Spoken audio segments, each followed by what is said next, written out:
दिनों voter list revision यानी मतदाता सूची की समीक्षा को लेकर जमकर बवाल हो रहा है। इस फैसले के खिलाफ आरजेडी सांसद मनोज झा सुप्रीम कोर्ट पहुंच गए हैं। आरोप है कि इससे लाखों लोग अपने वोटिंग अधिकार से वंचित हो सकते हैं। ये विवाद इसलिए खड़ा हुआ क्योंकि निर्वाचन आयोग ने 24 जून से 31 जुलाई तक एक विशेष अभियान शुरू किया है, जिसमें करीब 2 करोड़ 94 लाख लोगों से नागरिकता से जुड़े दस्तावेज मांगे जा रहे हैं। यही वजह है कि कई संस्थाएं और पार्टियां जैसे एडीआर, पीयूसीएल और टीएमसी भी इसी मुद्दे पर सुप्रीम कोर्ट में याचिका डाल चुके हैं। इन सभी का कहना है कि अगर इस तरह की प्रक्रिया चली तो गरीब, अल्पसंख्यक और हाशिए पर रहने वाले लोग वोटर लिस्ट से बाहर हो जाएंगे। दलील ये भी है कि वोटर लिस्ट का रिवीजन कराना संदेहास्पद है और पक्षपाती लग रहा है।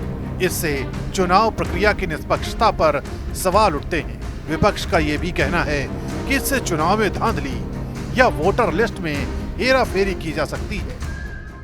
अचानक अभी चुनाव आयोग ने एक ऐसा फरमान जारी किया जिससे बिहार में पूरा माहौल बदल गया। ठीक है, अभी जनता को सरकार चुनना था, अब लग रहा है कि चुनाव आयोग निकला है कि हम मतदाता चुनेंगे पहले। तो मतदाता चुनाव अभियान जो शुरू हुआ है, इससे पूरे बिहार में अराजकता का, अफरा तफरी का पूरा माहौल बन गया है। तो अभी तो सबसे पहले तो इससे निपटना है।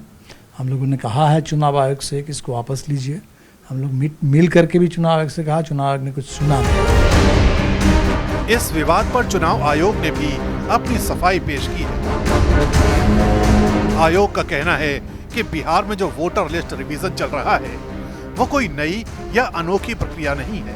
इसे एसआईआर कहा जाता है और पूरे नियमों और तय प्रक्रियाओं के मुताबिक हो रहा है।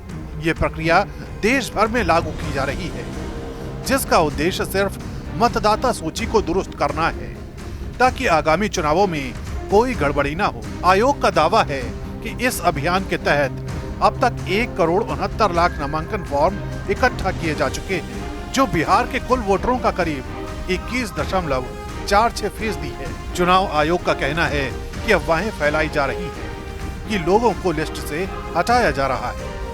आयोग ने साफ कहा कि प्रक्रिया पूरी पारदर्शिता के साथ हो रही है और कोई भी मतदाता बिना उचित कारण के लिस्ट से बाहर नहीं किया जाएगा।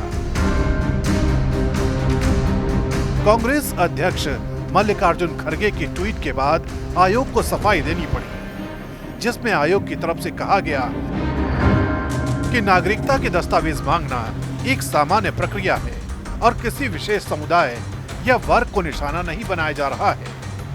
ये अभियान बिहार के हर वोटर के लिए बराबर है और कोई भेदभाव नहीं किया जा रहा है। इस मुद्दे को और हवा देने के लिए कांग्रेस नेता राहुल गांधी 9 जुलाई को पटना आ रहे हैं। खबर है कि राहुल गांधी तेजस्वी यादव के साथ चक्का जाम आंदोलन में शामिल होंगे। महागठबंधन का दावा है कि ये जनता के लोकतांत्रिक अधिकारों की रक्षा की लड़ाई है।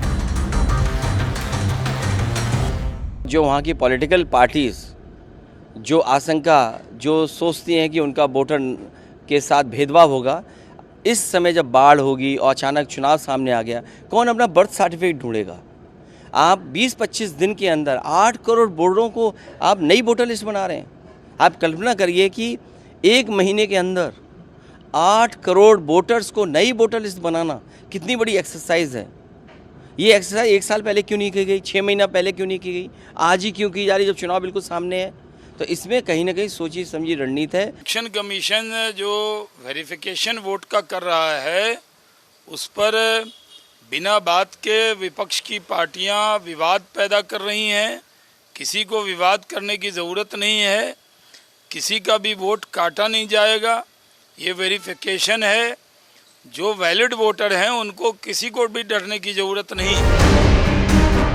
विपक्ष इसे बीजेपी और केंद्र सरकार की चाल बताकर जनता को लामबंद करने की कोशिश में है, जबकि बीजेपी विपक्ष पर झूठ फैलाने का आरोप लगा रही है।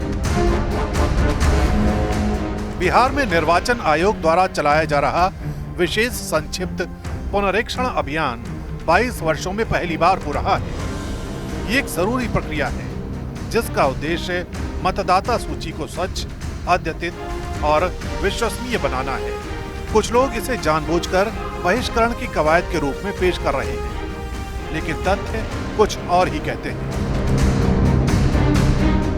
बिहार चुनाव नजदीक है और सभी दल अपनी अपनी तैयारियों में जुटे हैं। ऐसे में आने वाले दिनों में वोटर लिस्ट में रिवीजन का मुद्दा सियासी उबाल ला सकता है।